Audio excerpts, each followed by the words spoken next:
What's up YouTube? Welcome to today's video, and we are going to go over why Sanctum ended up being one of the best leagues of all time. I was browsing Reddit as per usual and I saw this post. League retention performance charts place Sanctum League as one of the best in PoE history. And Sanctum kind of started off on a rough patch.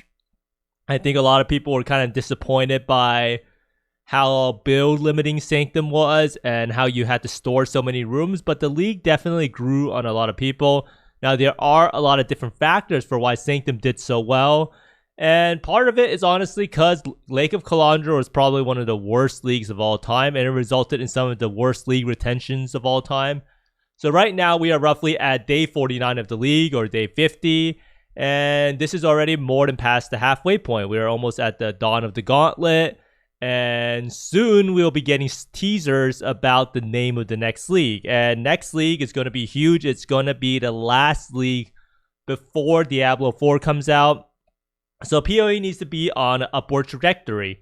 And that is definitely the case. So right now, this is the number of concurrent, or this is the player retention at day 49 of the league. So this is the percentage of players that are still playing the game. So Ritual is considered one of the best leagues of all time, and so was Ultimatum, I guess, but Ultimatum kind of fell off a little bit. But at Ritual, 25.2% of the players were still playing 50 days into the league, and Sanctum has 29.4% of players still playing. So in terms of player retention, PoE has definitely flipped the script. And this has led to the highest player retention by percentage that the game has ever seen. And that is something that we should definitely applaud. We can see here that Metamorph was pretty high at 30%, but Metamorph was actually an expansion league. Now, Sanctum League has not really any sort of expansion league, and the league mechanic is not even like terribly in depth. Like, it's not adding like a bunch of stuff to the map. It's kind of almost a separate thing like Delve. Now, in terms of absolute player numbers, we will see something even more shocking, which is that the absolute player number at day 49 of the league is at 37,644, and this puts it right behind Ritual at 39,000. And the reason that this is so surprising is that this league started off at a much lower peak concurrent players. I think at the start of Ritual, we were at around like 155,000. And Sanctum was at around 120,000. And this is the reason why the percentage is so high compared to Ritual. Now, we do want to see why this actually happened, because this is very important, because this is actually something that people have been kind of disappointed with PoE in general, was that after Ritual League, the game kind of fell off a cliff in terms of player retention. And we're going to see exactly why, or these are my theories about why this has actually happened. And number one is the removal of Archnemesis, and I feel like this has to go hand in hand with how GGG has stopped taking character power away and trying to make the game feel more annoying to play. Now, simply put, people are playing the game more, not because the league mechanic is super amazing, but it's because the core changes to the game make the league feel good, or the game feel good. So if I actually look through the Reddit posts, I actually looked through most of the posts, most people don't even really like Sanctum. Like, Sanctum is a hit or miss league, and we'll go over that in the next little bit. But this person right here says Sanctum is fun, but I think it's the core changes that make the league feel good. Loot drops as a casual feel good, and rares are not Terminators. So if anyone participated in any of the events last league, at the end of last league, and you played a character that wasn't super powerful, you would notice that Archnemesis rares felt terrible to play against. You could play a build, and unless you're playing the most meta build possible, and even with the most meta build possible, it would feel like that mapping was a slog. It was a chore. And it was not fun. It was really stressful. You were fighting like rares that were just absolutely crazy. They did a bunch of stuff. You were dodging toxics all the time, and it was just out of control. And it just took away from this core principle that people liked about PoE or games in general, is that you play the game to chill out. You play the game to kind of autopilot. You want to farm some maps. You want to just do a few maps. You don't play the game to get stressed out. You don't play the game to not find any loot. You don't play the game for an infinite grind that leads to nowhere. And that is one of the things that I feel like has changed so fundamentally by removing of Archnemesis.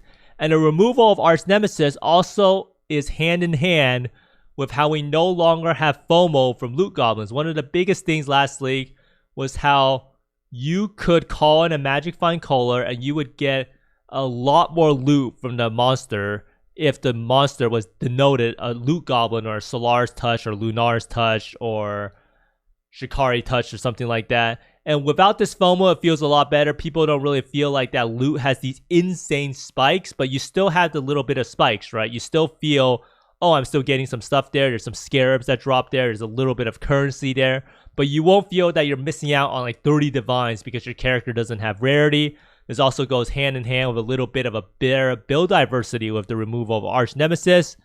And that's a lot because you don't need a super powerful build. You don't get completely screwed over by Archnemesis rares all the time.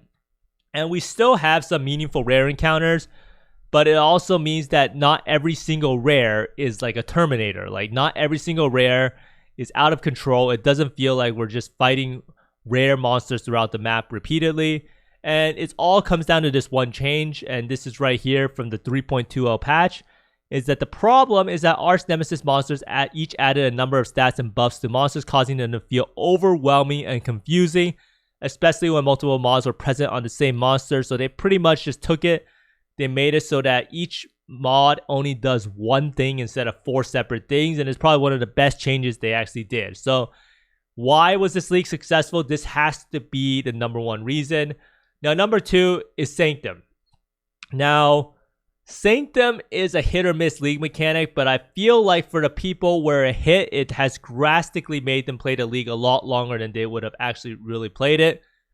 And this is pretty much because the league is something that a lot of people really love. I know a lot of people in SSF like how it has some sort of progression. It doesn't. It gives you a lot of currency, and there are some aspects of Sanctum that is pretty cool in what they did. In that Sanctum actually didn't release with all the content right away. We didn't have the unique relics that for the no-hit run, and then that was released I think like 2 weeks into the league or maybe a week later on. And having that little bit of extra incentive to keep playing after you've already played the league for a little bit is kind of a stroke of genius in my opinion. Now, I don't really know if GGG did this on purpose because they were delayed in developing the unique relics or something like that, or maybe it needed a little bit more testing. But that aspect of how we had some additional content like 2 weeks into the league felt really good. I know a lot of people really enjoy trying to build a character to do the no-hit run. And I know a lot of people really enjoyed spamming Sanctum in order to get their Sanctified Relic. Now, even though the Sanctified Relic is not a guarantee by any stretch of the imagination, I know a lot of people really enjoyed how they were able to progress their build or character to the point where they were able to find a way to trivialize Sanctum. Now, the main way that people ended up trivializing Sanctum was by getting the relics that gave you inspiration whenever you acquired an affliction. So I do think that aspect of character progression and maybe player skill progression in Sanctum felt really good in the sense that you're able to get better at the roguelike and acquire more rewards over time. Now, next thing is that anything feels like the Mona Lisa after Lake of Kalandra. It is hard to really state how bad of a league Lake of Kalandra was. Lake of Kalandra was absolutely horrible. It was unrewarding. It was bad. And the only thing good to come out of Lake of Kalandra was the reflected jewelry. And it was just a complete mess. Now, next up, we have the improved Atlas tree and altars. And this is something that I think is kind of underrated by a lot of people. Before 3.20 actually released, a lot of people were kind of scared that the altar changes were not going to be good and it was going to be a net nerf.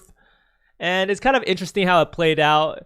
And I do think that the altars do have more identity now in the sense that red and blue have a pretty big distinction. So people will run red altars if they want to get a lot of little small valuable currency. And then blue altars are more for people who want quant and rarity and trying to get like divine altars or just some like loot goblin type altar. And it definitely feels like there's a difference in identity when you do the altars. And the altars are honestly, I think, overall buffed in a weird way, even though you encounter them you encounter less Eldritch minions overall. So it's kind of an interesting thing what happened. But another aspect of that is that the Atlas tree was changed a lot.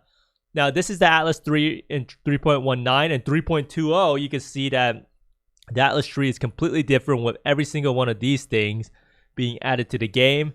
And I do think maybe one day we'll be seeing some cluster jewels on the Atlas tree, right?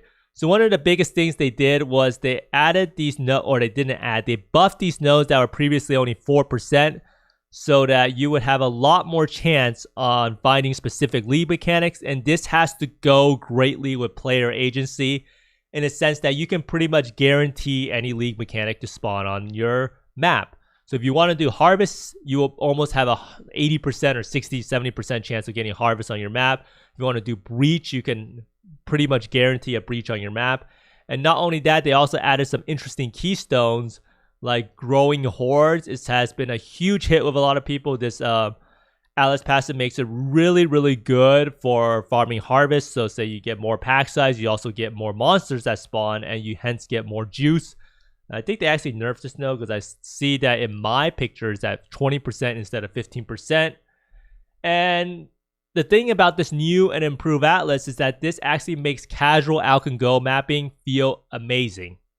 And another thing is that there's a lot of different strategies out there. You can pretty much play what you want to play. You can choose what league mechanic you want to do, and all of the profit is relatively similar.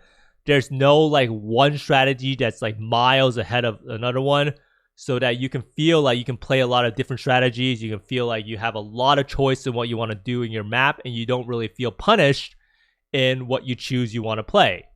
So I do think that overall the altars and Atlas tree were a huge benefit. Now, even though the Atlas tree kind of screwed over bossing, I do think that bossing is probably something that PoE drastically needs to address.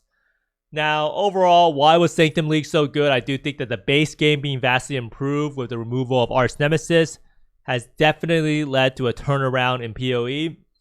And also, there's a lots of pent-up demand for a version of Path of Exile that's not terrible of an awful league mechanic. I think at this point in time, previously, a lot of people stopped playing PoEs, and after you stop doing something, you kind of get an urge to try it again. And after a lot of people didn't really play PoE that much in the last 2 leagues, judging by the player numbers, I think people tried PoE again, gave it a chance, scratched the itch, and realized that it was pretty itchy, and they just kept scratching it over and over again. And PoE also released in this league during the holiday season, and I think that that's actually a pretty big part of it, is that people have a lot more time over the holidays to play. They have more time invested into PoE, and they're just like, oh, why not just keep trying it out after the holidays? And I do think that's part of the reason why the retention is also so good.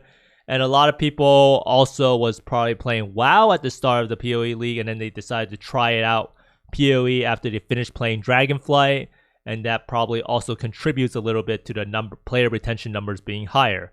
And last but not least, I think this time around, no really big streamer actually ditched PoE like a week or 2 into the game. And I do think that streamers continuing to play PoE is a huge aspect of also player retention. Now, this is all really, really good news because on June 2nd of 2023, or I don't know if this date is actually 100% correct, but that's when D4 actually comes out. And we are going to be in an interesting predicament where we might have 2 great ARPGs to compete for our attention. And it will be interesting to see if PoE decides to stagger their release or release it at the same time. But thanks for watching, everyone. Let me know down in the comments below why you've played Sanctum more than any other league in the past, and what you actually like about PoE currently and what needs to be improved. But thanks for watching, everyone. I hope you find more Divines and Mage Bloods than me, and see you next time. Bye!